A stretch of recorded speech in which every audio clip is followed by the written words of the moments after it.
শীত চলে এসেছে আর ভাপা পিঠা খাবো না তা কি করে হয়, তাই আজকে তৈরি করলাম ভাপা পিঠা। ভাপা পিঠাটা তৈরি করা খুবই সহজ, যে কেউই তৈরি করতে পারবেন। কতটা ফুসফুসে হয়েছে দেখেই বুঝতে পারছেন আপনারা, ভিতরে কিন্তু একটুও কাঁচা নেই। নমস্কার, সবাইকে স্বাগত জানাচ্ছি নতুন আরও একটি রেসিপি দেখার জন্য। মূল রেসিপিতে চলে আসলাম। আমি 1 কাপ পরিমাণ নিয়েছি হচ্ছে চালের গুঁড়া। আপনারা এখানে কম বেশি করে নিতে পারেন, আমার যতটুকু পরিমাণে লাগবে ততটুকু নিয়েছি। তারপরে লবণ দিয়েছি, লবণ দিয়ে শুকনা গুঁড়ার সাথে ভালোভাবে মিশিয়ে নেবেন, তারপরে জলটা দিবেন। তারপরে আমি যে অল্প অল্প করে জল দিয়ে মাখিয়ে নিচ্ছি, আর অল্প অল্প জল দিবেন, একসঙ্গে জল দিতে যাবেন না। এই দেখেন, মুঠো করলে আবার ভেঙে যাবে চাপ দিলে, এরকম সুন্দরভাবে মেখে নিতে হবে। দেখেন, একেবারে নরমও হয়ে যায়নি, আবার একেবারে শক্তও হয়নি, এরকম রাখতে হবে। এখন আমি চেলে নিব। অবশ্যই এই চালের গুঁড়োটা চেলে নেবেন। এই তো আমি চেলে নিচ্ছি। দেখেন, চেলে নেওয়ার পরে একেবারে দানা দানা গুটি গুটি পড়তেছে, দেখতেও অনেক সুন্দর লাগতেছে। সবগুলো আমি সেমভাবেই চেলে নিচ্ছি। এই তো চেলে নেওয়া হয়ে গেছে। এখনই হচ্ছে আমি গুড় নিয়েছি, আর ভাপা পিঠা তৈরি করতে অবশ্যই লাগবে গুড়। গুড়টা আমি এখনে ছোট ছোট করে কেটে নিব। আপনারা চাইলে আরও গুঁড়ি করেও নিতে পারেন, আমি তবে এভাবেই কেটে নিচ্ছি। এভাবে কাটার পরে আমি আরও ছোট ছোট করে নিব।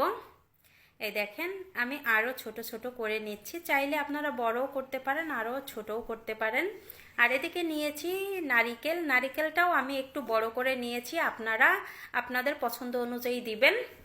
এখন পিঠাটা তৈরি করার জন্য লাগবে একটা বাটি। এই বাটিটা খুবই ছোট, ভিডিওতে হয়তো বা একটু বড় দেখা যাচ্ছে।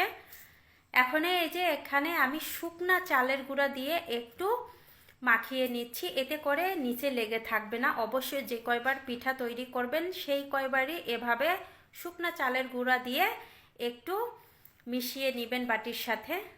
তারপরে আমি এই যে এই চালের গুঁড়োটা দিয়ে দিলাম খেজুরের গুড় আর হচ্ছে নারিকেল। এরপরে উপর দিয়ে আরেকটু গুড় দিলাম। এই দেখেন কত সুন্দর লাগতেছে। এখন হচ্ছে আমি এখানে উপর দিয়ে আরও চালের গুঁড়া দিব।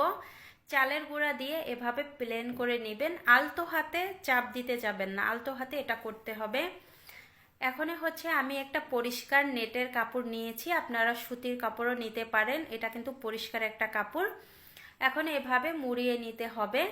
মুড়িয়ে তারপরে হচ্ছে আমি পাশে রেখে দিচ্ছি, আর বাকি অন্য একটা বাটিতেও তৈরি করে নিচ্ছি আরেকটা। দুটো আমি একসঙ্গে তৈরি করব, আপনারা চাইলে আরও বেশি তৈরি করে নিতে পারেন। আমি এই যে একটা ছিদ্রওয়ালা পাত্র নিয়েছি, এটা হচ্ছে রাইস কুকারে ছিল, সেটার মধ্যেই আজকে ভাপা পিঠাটা তৈরি করব। এই তো একটু টোকা দিয়ে বাটিটা বের করে নিতে হবে, খুব সুন্দরভাবে বের হয়ে যাবে। এই দেখেন, আমি আরেকটাও দিয়ে দিচ্ছি। 2-3টা টোকা দিবেন, তাহলেই পিঠাটা সুন্দরভাবে বের হয়ে চলে আসবে। ঢাকনা দিয়ে ঢেকে দিব 3 থেকে 4 মিনিট। 3-4 মিনিট পরে ফিরে আসলাম। এখন পিঠাটা খুব সুন্দরভাবে সেদ্ধ হয়ে গেছে। আমি একটু হাত দিয়ে চেক করে নিচ্ছি, একেবারে ফাঁপা হয়ে গেছে। এবার আমি উঠিয়ে নিচ্ছি পিঠাগুলো। পিঠাগুলো উঠিয়ে নেওয়া হয়ে গেছে। এখন হচ্ছে এই যে নেটের কাপড়টা, এটা থেকে বের করে নিতে হবে। আমি বের করে নিয়েছি। এভাবে সবগুলো পিঠা তৈরি করে নিব। সবগুলো পিঠা আমি তৈরি করে নিয়েছি। কার কার লোভ হচ্ছে এই পিঠা দেখে? যার যার লোভ হচ্ছে চলে আসেন আমাদের বাসায়, অবশ্যই তৈরি করে আপনাদের খাওয়াবো। আমি একটা পিঠা ভেঙে দেখাচ্ছি ভিতরটা কতটা ফাঁপা হয়েছে, দেখেন।